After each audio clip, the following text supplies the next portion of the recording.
It was obvious that the town's journalists were truckling to the rich Yankee vacationers who'd begun to fill the fancier tourist hotels and weren't about to suggest in public print that all was not well. But in the parlors and backyards and churches, everybody remained madder than hornets, with the majority hotly loyal to the defeated Confederacy. Everybody but Addie, that is. In her mind, those who deliberately prolonged the hostility, no matter what their politics, were nothing more than ignorant, self-destructive mudsills. She stifled a yawn and was considering the ladies' fashion advertisements when the door crashed open, and a large, blond-bearded man in railroad overalls strode in, skewering her with the bluest eyes she had ever seen. "Where's Sam Willis?" She shrugged. "How should I know?" "We need a telegraph operator right now. They say Willis can handle a key." "Wouldn't do you much good to find Sam, at any rate. I threw him out an hour ago. He was drunk, and I didn't want him around. Besides, Billy Anderson is on duty at the ops shack over there, isn't he?" "Anderson's had a stroke or something." "Are you sure he isn't drunk, too? He has a fondness for the grape as big as Sam's." "I don't know what ails him, but we need an op, and right now." "No need to yell at me, mister." The blue eyes blinked. "Yell?" "You're yelling at me." The man's exasperation took on sarcasm. "Well, pardon me, Your Highness, but Billy, or whoever he is, let a jam build here, and worse yet, there's a seized break on the potato hole, and we need time to fix it so we can back it onto the pass siding and clear the jam. Meantime, we got to halt the southbound express before it clears Amity Junction, or that jam outside is going to be turned into kindling, and umpteen express passengers stand to be turned into hash. If that isn't cause for yelling, what the hell is?" Many things about herself perplexed and annoyed Addie Carson, but one of the most irritating was her capacity for the irrelevant. Here was this enormous man barking at her like a cavalry sergeant, yet within her own indignation was a spot of coolness that enabled her to wonder how a backwoods railroader could speak such tidy, Yankified English in such a beautiful, booming bass voice, and how, for all his 6-foot-something, he could be so broad-shouldered and barrel-chested without looking chunky. She willed her mind away from this nonsense. "You mean you can't wire Amity?" "What the hell do you think I've been yelling about?" "Then why are we wasting time? Lead on." "Lead on? Lead on where?" "I can handle a key." "You?" The disbelief in his stare was insulting, and she felt the heat flood her face. "So is there a law against a woman knowing how to send and receive Morse?" "Well, no." "Then, please, spare me your noisy lectures, mister, and let's get over to that ops shack." Burke was convinced that if something had been built by a man, he could eventually understand it, use it, and fix it, whether it was a machine, such as a locomotive, or a concept, such as economics and the currents of profit and loss. Where he began to move out of his depth was in those abstractions Aunt Lydia called matters of the heart. Not that he was insensitive or lacked intuition, but he was often awkward in his relations with females. His mother, the only woman he'd spent years with, had been a puzzle, what with her frequent seesawing between gaiety and sorrow, and that mercurial nature of hers had eventually made him treat any woman as a mystery deserving respectful caution. Today's situation epitomized all this. The telegraph gave him no difficulty. Since it was relatively new to the industry, he hadn't yet learned its procedures, remaining satisfied simply to accept it as a device for communicating between distant points by way of a dot-dash code sent electromagnetically over copper wires. But a woman had changed that in an instant. Here, in the presence of these ragtag, smelly Squirrel Creek nobodies, the apparatus was no longer a product of applied science. It had become the amulet of a mysterious, magic-working backwoods beanery queen. Who was she? How had she learned to do this trick? How and why had someone so obviously different, so special, materialized in this godforsaken subtropical nowhere? As she settled into the ops desk swivel chair and began to fuss with the sending key, he studied her for clues.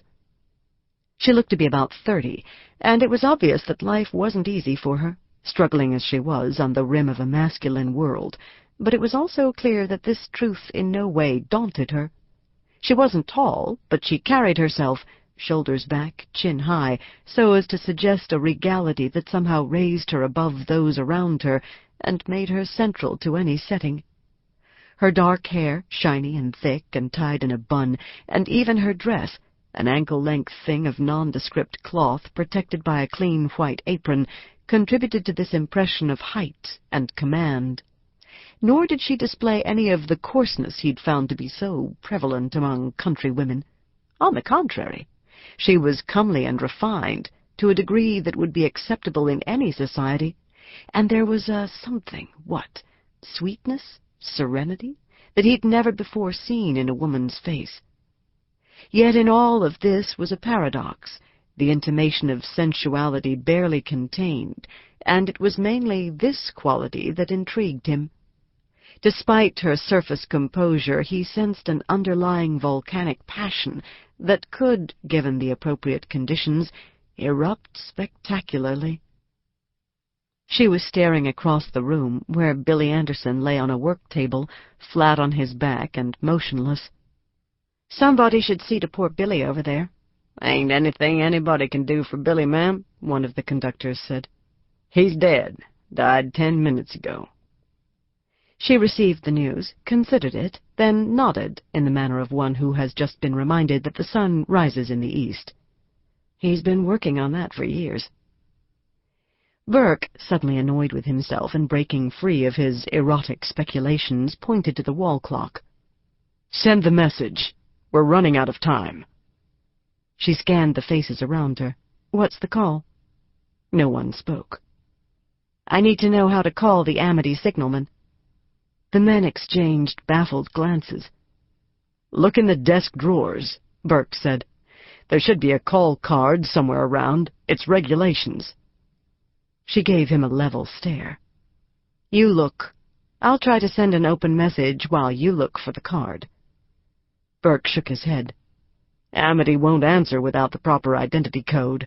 It's a security measure to be sure unauthorized people aren't tapping onto the line." "Well," she said coolly, "I'm not going to sit here doing nothing. Look for the card while I try it." The long fingers of her right hand seemed to cup the key, and with barely discernible movements began to send. As the instrument clattered, she spoke the words. "Calling Amity signal. Wreck warning. Repeat. Wreck warning. Absolutely necessary. You stop. Southbound express. Jam on main end. Sebastian Curve." They waited, and the only sound in the room was the rustling and slamming of Burke's desk drawer search. The set clicked briefly. "What's he say?" one of the conductors demanded tensely. Addie shrugged. "He wants my identity. He won't answer until he knows my signal is real company business." There was a round of exasperated glances. "What the hell?" Burke blurted. "Here it is." He had it fixed to the writing leaf. "The call for Amity is KN, and for Squirrel Creek it's KK." Her hand resumed its tiny oscillations, and the clicking was loud, insistent. They waited. Then came an answering clatter. Burke saw the woman's face go pale. "What did he say?" She was struggling to keep her composure. "Amity says we're too late. The express passed there 2 minutes ago." "Oh, my God." She gave him a quick look. "Did anybody think to send out a signalman?" "Hell yes," Burke snapped. "But the San Sebastian curve is a long one, 1.5 miles at least. He'll never get out there far enough and in time to signal a healthy stop." The woman pushed back from the wire desk and stood. She pointed to the flag box in a corner. "Grab a couple of those flags and come with me." "Come where?" "My horse and buggy are in the shed behind the canteen. We'll ride the county road north of the 2-mile marker. From there we can cut across the pasture and start flagging where the high iron goes into the San Sebastian. It's our only chance. Unless we get to where the curve starts before the express does, the express is going to keep going, blind, at a speed that'll surely take it smack into that jam out there, no matter where your flagman starts waving.